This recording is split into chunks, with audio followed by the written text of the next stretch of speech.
Welcome back to the Barber Coach TV, and in this episode we are going to be covering an Afro mullet.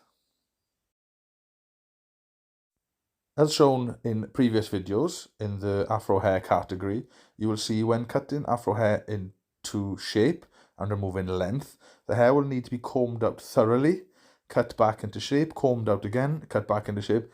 But in this instance, the customer doesn't actually want to remove any length, he just wants to tidy up the surface. So I'm not combing the hair out, I'm leaving the ringlet sit tight to the scalp. I'm just working through the hair, freehanding with the scissors, removing any flyaway hairs, any stray hairs, and just carving it into shape, cleaning up the split ends, but not actually removing any length from the body of the hair. We're just leaving the hair sit naturally into position, and I'm just removing the thinner hairs that start to fly away from the main body of the hair. It's important to not press into the body of the hair and accidentally remove thick ringlets. We just need to be hovering over the surface, letting the scissors sit on top of the body of the hair and just following the shape of the head round, removing the thinner hairs that are stray. Now we are using the Afro comb, but we're only combing it out in the mullet section. We're not combing through the rest of the hair, we're just combing out the blend zone to make it easier to blend in with a clipper. Now we have a 1.5 guard with the lever down. We're coming through the blend zone and we're working with the grain as well as against the grain.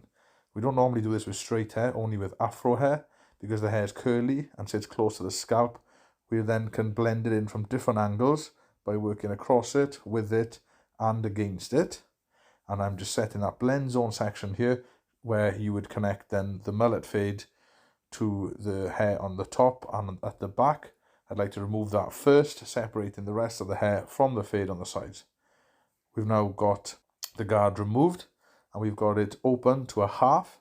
So we're setting the fade zone with a half. We're splitting the fade section in the middle here, so you can see the blend zone on the top and then the skin zone underneath. I've now closed the lever just to taper that fade zone down from a half to a 0. This will make it easier then to connect the trimmer and the foils in the skin zone. Now I've fully opened it and I'm using the corner just to break that fade zone into the blend zone where we initially worked with a 1.5 guard, and just freehanding that through with the corner, breaking up any dark spots. This is just going to make it a lot easier for us to fade it in then with the other guards. Now we have the Barbers Pro trimmers. We're working in the skin zone. We're just tapering the rest of the fade down as close as we can to the scalp before we use the foils. And again, you can see me here using the corner where I'm breaking up any dark spots in the fade zone. This just makes it easier to connect the skin zone to the fade zone. If we were to use the full blade when we try to connect it, there's a very good chance we'll remove too much hair and create lines. So by using that corner makes it easier for the two zones to blend together.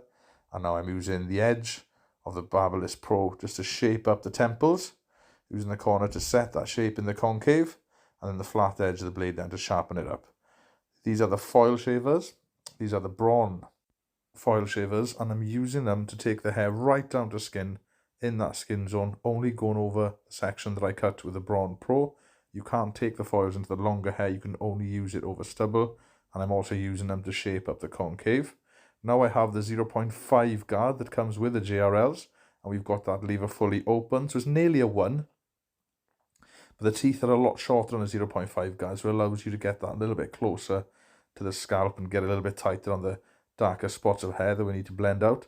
And I'm focusing on using the corner here just to break up that fade line between the fade zone and the blend zone that we initially put in without a guard and the lever open, so technically a half. And we're just connecting these zones together, being patient. It takes a bit of time. You've got to keep pointing in against the direction of hair growth where the hair sits in the blend zone to start to fade them together. You will need to work the lever, so as you can see here, I just close the lever. So with that half guard on there, this is only cutting at a 0.5 grade. This allows us to cut the hair a bit shorter. So I'm working closer to the fade zone line here now that connects the fade zone to the blend zone. Just polishing the last few bits out. I've opened it again halfway just to break some of the longer bits of hair up. And I'm just maneuvering the lever basically from longer to shorter until I'm happy with the consistency of the blend. Now we have a 1 guard and we've opened the lever up fully. So this is nearly a 1 3/4. And I'm just breaking up some of the longer bits, the darker bits in that blend zone that connects to the top. where the blend zone then connects to road 4 in the hair on top where the recession zone is. I'm using a longer guard to be able to blend that. Now I'm working behind the ear just to blend that mullet fade into the mullet at the back. And by using a bigger guard, it makes it easier to do without taking too much hair away. Now we've closed the lever down to a 1 and just using that corner just to blend that blend zone in, softening the edge of that mullet where it connects to the hair on top and at the back. A thinning scissors is a great tool for refining without taking too much length away. So I've just combed through where road 4 connects to the blend zone there slightly, and I'm just using the thinning scissors, using the point of it at the top just to break up some of the longer bits of hair that connects those two zones. But this won't remove length, or it will not compromise the shape of the blend. It just thins out some of the thicker bits, allowing that blend to connect more evenly.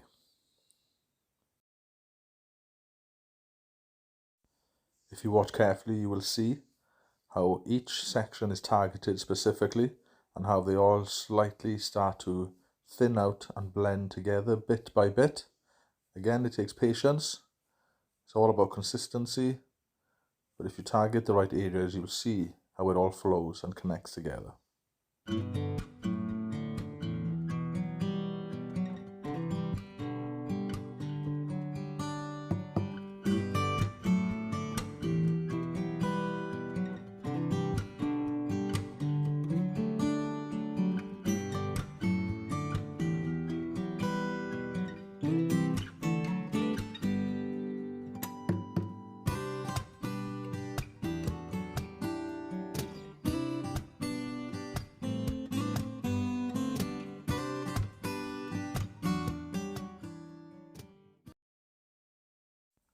Now that we've finished the fade and it's connected and blended to the top and the back, we can move on to the shape up.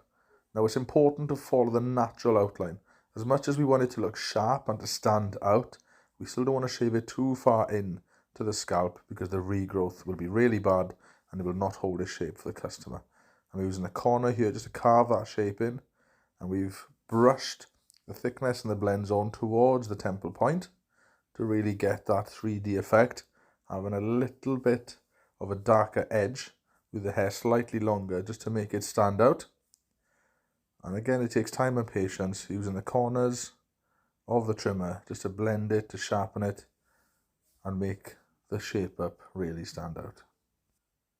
While I have the trimmer in my hand, I'm just being a little bit thorough with that fade area, going through it again with the corner, breaking up any dark spots as I go. And now we can sharpen up behind the ear. So I'm bending the ear down so we don't accidentally cut the customer's ear, because where the folds of skin is behind that ear, they are very sensitive. It can easily be cut. So by bending the ear down, it creates more tension on the skin and we're less likely to cut them. We've combed that hair towards the ear and then we're working through it with the full flatness of the blade to make sure that the line is very sharp. And with this being Afro hair, we want to keep it thicker towards the baseline. So we're not going to be tapering it in towards the neck. We're going to be sharpening it up square, creating a blunt line to really make that Afro mullet stand out. And we're using the corners here just to refine the edges, take away any loose stragglers to create that bold shape up behind the ear. This customer specifically likes to have tram lines in his eyebrow. So I'm using a fade brush to brush the hair through and to make sure the hair is sitting down with tension and flat to the skin, making it easier for me to create sharper lines with my Barbers Pro trimmer. And I'm just using the edges, working back and forth, creating that line. It's important not to pull the blade down, as it will make the lines too thick and won't look as sharp or as effective. So I'm just putting 2 lines in, being very careful, just working back and forth, removing any excess hair to create sharp tram lines in the eyebrows.